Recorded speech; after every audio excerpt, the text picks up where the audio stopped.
Hello મિત્રો, આજના વિડીયોમાં દરેકનું સ્વાગત છે.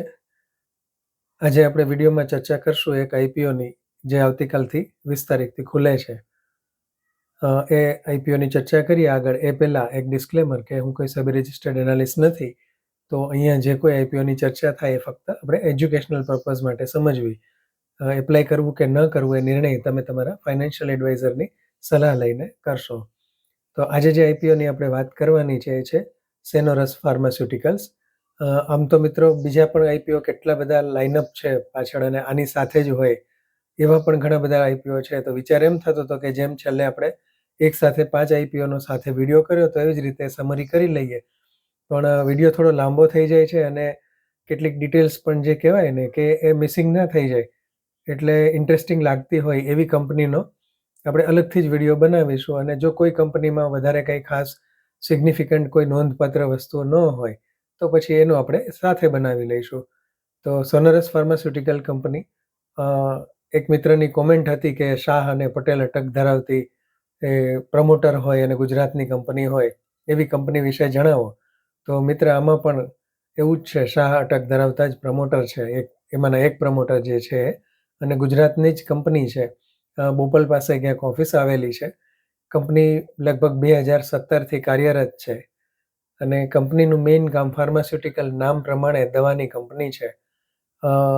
જ્યારે બજાર થોડું ખરાબ થાય કે સેન્ટિમેન્ટ ખરાબ હોય ત્યારે એક સારા રોકાણ તરીકે, સ્ટેબલ રોકાણ તરીકે જેવી રીતે કેપિટલ માર્કેટની કંપનીઓ આવે એવી રીતે ફાર્માસ્યુટિકલ કંપનીઓને પણ ગણી શકાય છે.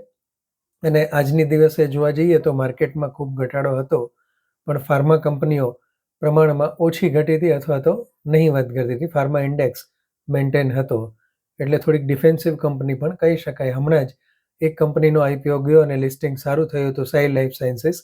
પણ એ કંપની જે હતી એ CDRMમાં હતી, contract research and development manufacturing organisation હતી, કે જે બીજી કંપની વચ્ચે રિસર્ચ કરે, ડેવલપમેન્ટ કરે કોઈ પણ નવી ડ્રગ્સનું કે નવા કોઈ પણ મોલેક્યુલનું, અને પછી એનું પ્રોડક્શન કરીને આપે. જ્યારે આ કંપની જે છે એ થોડા ઘણા અંશે CDMOનું કામ ધરાવે છે, પણ એ સિવાય મેઇનલી ફાર્માસ્યુટિકલ પ્રોડક્શન માર્કેટિંગમાં પણ છે. એટલે કે આ કંપની પોતાની દવા બનાવે પણ છે અને વેચે પણ છે. અને એમાંય ખાસ કરીને કેટલીક પ્રોડક્ટ એમની ક્રિટિકલ કેર જે કહેવાય કે ખૂબ એવા રોગ જે હોય, ક્રિટિકલ રોગ હોય, એમાં કામ આવતી દવાઓનું મેન્યુફેક્ચરિંગ અને માર્કેટિંગ કરે છે. સાથે સાથે કંપનીનો થોડો એપીઆઈનો બિઝનેસ પણ છે. એપીઆઈ એટલે એક્ટિવ ફાર્માસ્યુટિકલ ઇન્ગ્રેડિયન્ટ્સ, કે જે દવાનું મૂળ જે તત્વ હોય, દવાની અંદર જે રહેલું તત્વ હોય એનું મેન્યુફેક્ચરિંગ.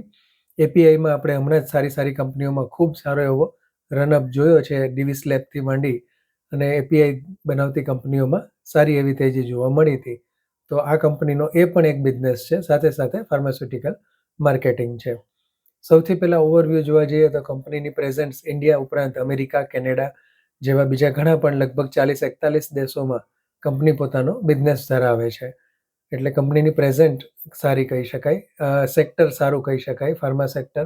અને અમે મારા માટે ખાસ ઇન્ટરેસ્ટિંગ છે. જો કે હજી સુધી આપણે વિડીયોની સિરીઝમાં કોઈ ફાર્માસ્યુટિકલની પર્ટિક્યુલરલી ડિસ્કશન નથી કરી, પણ 2-3 કંપનીઓ ટૂંક સમયમાં જ આપણે વાતચીત કરીશું, કારણ કે પ્રાયોરિટીમાં અત્યારે બીજી ઘણી સારી હાઈ ગ્રોથ ધરાવતી કંપનીઓ પણ ધ્યાનમાં હોય છે. એટલા માટે તો આ કંપની જે છે એનો ઇસ્યુ લગભગ 581 કે 82 કરોડ જેવો છે, જેમાંથી 500 કરોડ જે છે એ કહી શકાય કે ફ્રેશ ઇસ્યુ છે અને બાકીનો કંઈક 80-82 કરોડ ઓફર ફેર સેલ છે, એટલે કે પ્રમોટરો પોતાનો હિસ્સો વેચે છે. પણ મેજોરિટી પાર્ટ જે છે ઇસ્યુનો એ આમ જોવા જઈએ તો કંપનીમાં જ જવાનો છે. એ સારી બાબત ગણી શકાય છે. કંપનીના ફાઇનાન્શિયલ્સની વાત કરીએ તો જ્યારથી ફાઇનાન્શિયલ્સ છે 22થી, તો રેવન્યુનો ગ્રોથ ખૂબ સારો છે.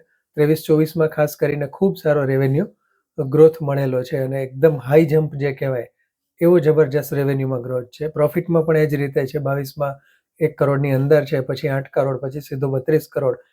અને અત્યારે થોડા મહિનાઓ જે પૂરા થયા છે એમાં પણ પ્રોફિટ લગભગ 23-24 કરોડ જેટલો થઈ ગયેલો છે. એટલે ફાઇનાન્શિયલ સારું કહેવાય. પણ તેમ છતાં મને એક નોંધપાત્ર એ વસ્તુ ધ્યાનમાં આવી કે છેલ્લેના વર્ષે જ્યારે આઈપીઓ આવવાનો છે ત્યારે લગભગ પ્રોફિટની અંદર 200-300% જે કહેવાય કે એટલો બધો ગ્રોથ એની અંદર આપણને દેખાણો છે.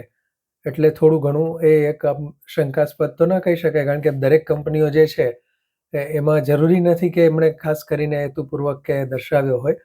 કદાચ એનાથી ઉલટું એવું વિચારી શકાય કે જ્યારે કંપની 2017થી શરૂ કરી, પણ જ્યારે એનો પ્રોફિટ ગ્રોથ અને રેવન્યુ ગ્રોથ ખૂબ સારા થયા એ સમયે કંપની આઈપીઓ લઈ આવી છે. કારણ કે ઓલ ઓવર બાકીના બધા પેરામીટર્સ કંપનીના સારા દેખાય છે.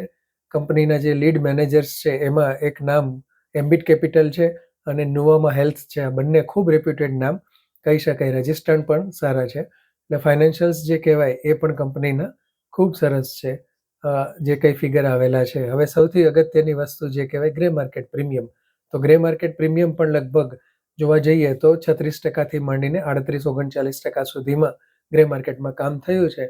જોકે ગ્રે માર્કેટ એક ખાલી અંદાજ હોય છે અને એમાંય ખાસ કરીને છેલ્લા 2 દિવસથી જે રીતે બજારમાં ખૂબ સારું કરેક્શન આવે છે એ જોતાં ગ્રે માર્કેટમાં ધરખમ ફેરફાર પણ થઈ શકે. કારણ કે લિસ્ટિંગ ડેટ જે છે એ કંપનીની લગભગ 26 પછી એટલે 27ની આજુબાજુમાં ટેન્ટેટિવલી હોઈ શકે છે.